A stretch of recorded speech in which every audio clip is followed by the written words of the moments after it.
a public Wi-Fi space, there is a good chance that somebody is actually intercepting the communication that you're having with your bank. For example, it can come through the cameras that we use at home. Okay. So there could be a spyware where somebody can actually introduce into our camera through our network. If we are not careful, if it's not password protected, there could be an element of social engineering in the form, you've got an email from so-and-so, somebody who you know well, and somebody who is perhaps a little unwell. Around 80% of internet is what we call as the deep web, is the dark web. That's where all this illicit activity is happening.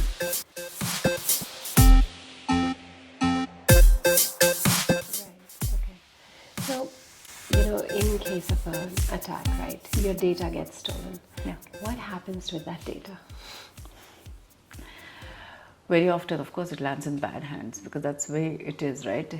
They want your data so they can sell it to somebody. So it's generally available on the dark web. I was reading that one of the weakest link that causes cyber attacks is human errors. It can open a can of cyber worms. Yeah.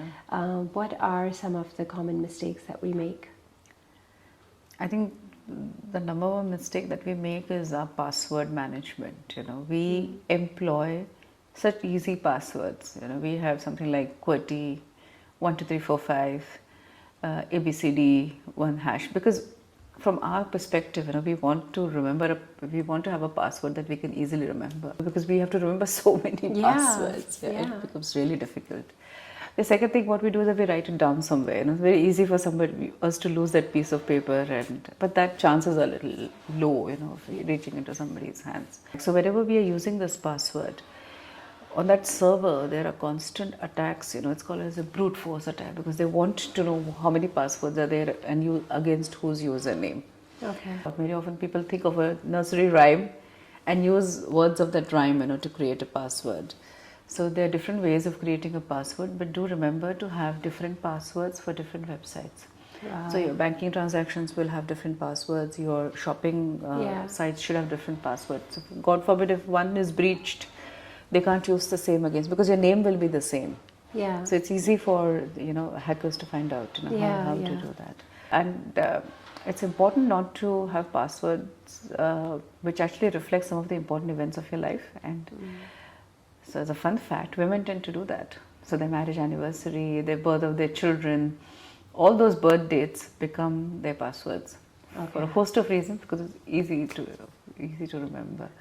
So nothing against women, but it's just a thought process. Yeah. But as far as possible, it should have a mix of capital letters, small letters, numbers, and symbols. Special characters.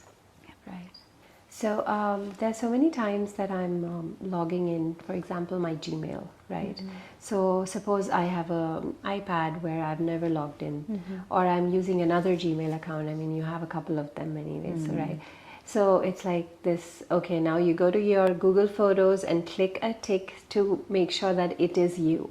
So yeah, once in a while it's understandable, but after a point it gets like, it is me, can you just let me in, but I'm sure this is there for a reason, and it's called a two-factor authentication window. So could you the way two-factor authentication has been devised is that in case your password is compromised, that means it gets revealed to the hacker, you have to go to the next step, right? Because then there's the next step is where does he have that connection with your device or your face? Okay. So if he doesn't have, he can't go further. Yeah. So that's why the two-factor authentication is very important. So typically that happens either by biometrics, so your face or your thumbprint or your sound. So your voice also plays an important role, or you have authenticators on your devices. So in fact in SingPass, if you see that if you want to access any of the Singapore government websites, they will always have a face ID. Right. Yeah, and it's important because our face cannot be replicated, most small business owners, actually, they think that they're too small and nobody can attack them. But please remember that even as small business owners, we use credit cards all the time to make purchases. And that transaction history is always available, in case of an attack. So we also have to be very careful that just because we are a small business owner, we are connected to the virtual world. So for us also cybersecurity is important. So that part is something that we should never forget. Now that we know that there's so many cyber attacks happening and we are all prone to it, what are some of the cyber hygienes that each one of us needs to practice? I think first is education and awareness. Awareness in terms of we should know that we are connected to an outside world, So we have to be always aware of what we are doing at that point in time. That is number one. Number two is make sure that we always have an updated antivirus solution. As a small business owner or at our homes, we don't need very expensive antivirus solutions, but a good antivirus solution. Then number three is that don't let that email manipulate you into clicking. Make sure that you really know who that sender is. Otherwise, just hover on it for a little while, and then you actually can see the email address. Okay. If you hover, so you have to be that. Those are the three things that are very important. The fourth important thing, of course, is patching up your systems. As I was saying, every time there is a security patch released, please patch up your devices. Please update your devices. Make sure don't make any banking transactions sitting at a cafe using the Public unless it's extremely urgent. And even if you do, say for example, please monitor your banking account. Then that will also give you a good idea of whether it's being hacked or not. Right. So coming to kids, children, school children, they are living in a world of digital privileges, I feel, which also means that they're surrounded by, cyber crimes and security problems that can crop up. So how can they, instead of just being an onlooker, how can they be equipped to become more of cyber defenders? I think as parents, it's very important to educate ourselves first. So at the end of the day, we can't remain outside of the digital world. We need the digital world. The three things that really come to my mind is they interact with three kinds of people on the digital world. First is they interact with strangers, and that's where we have to be very careful. Who are these strangers that they interact with? How safe is that interaction, or do we even want to encourage that kind of interaction? Because very often these strangers can even pretend to be their friends or pretend to be of their age and then try and start extracting information from our children. So that is something they have to be aware of.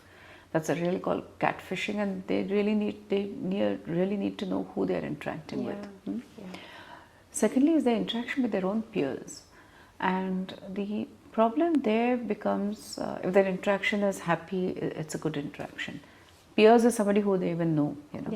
The problem here comes with cyberbullying, where they can be bullied very badly, and that can have a huge impact on the children, because they don't see the person at the other end, and all of us are very conscious about how we feel, so that cyberbullying can have very, very big impact.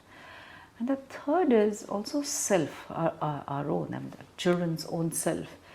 Accessing some sites can sort of lead them to do some amount of self-harm. So they have to be very careful as to where they're going and what sites they are interacting with. And also kind of exposes them to certain things too early in life as well. Yeah, that's true. What you mentioned is more for smaller kids. What about slightly bigger kids, school children, higher school? Because they're continuously operating their devices. First of all, they should keep themselves very safe. They should not be talking to strangers unnecessarily. They should not be sharing their passwords with anyone, including their friends. In fact, nobody should be sharing their passwords at the end of the day, So if the kids have a password, they should be sharing with a grown-up that they trust at home. It could be a father or the mother. If they're making any in-app purchases, they have to make sure that they're actually purchasing from the right site. How we can do that is we can actually go to the site and you can see there is a lock. Click on the lock, it will show you the certificate. Okay. So it shows that the site is safe and you are actually able to make that purchase because you're using your credit card, etc. to make that purchase.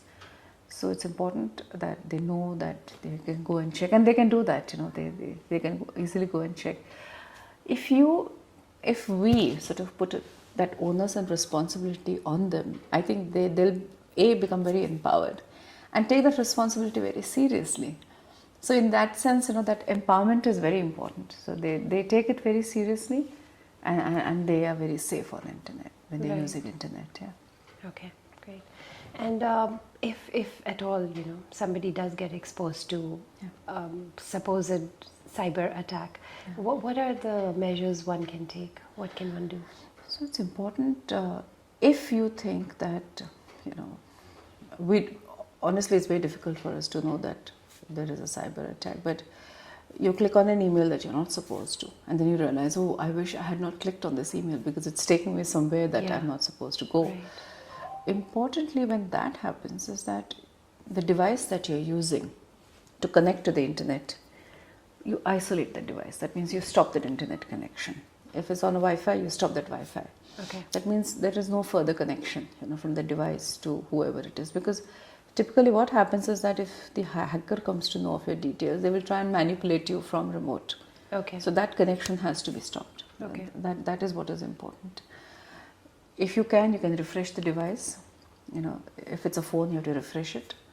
If it's your laptop, please run an antivirus solution to make sure that nothing is compromised. If you're still not happy, I think you should take it to an expert and make sure that you're okay before you actually reconnect the device back onto your system. Okay. So, have you ever, you know, on a personal level, ever faced a cyber attack, if I can use that word? There could be instances where I could be clicking on an email that I'm not supposed to. So supposing Prajita, you tell me that Shubhata, I want you to take a look at something and I'm going to send you an email. And I get an email from you and it says Aprajita with A. So to a naked eye, it looks all okay. But if I hover on that email, I'll see that A is written a bit differently. So it knows that it's actually not come from you, from someone else. Right. So I have to make sure that I don't click on that email.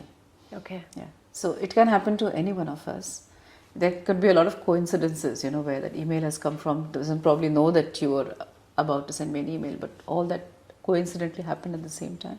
So it's possible that I click on it because thinking, I know that it's for you for sure. Has that happened with you? It hasn't happened, but it could happen. Okay.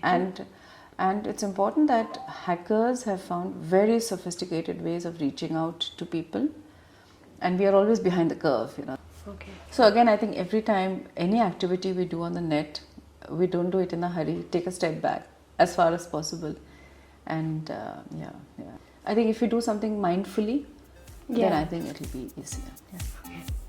Thank you so much for your time. I think it's extremely informative and very, very helpful information for I think every single person out there. So thank you.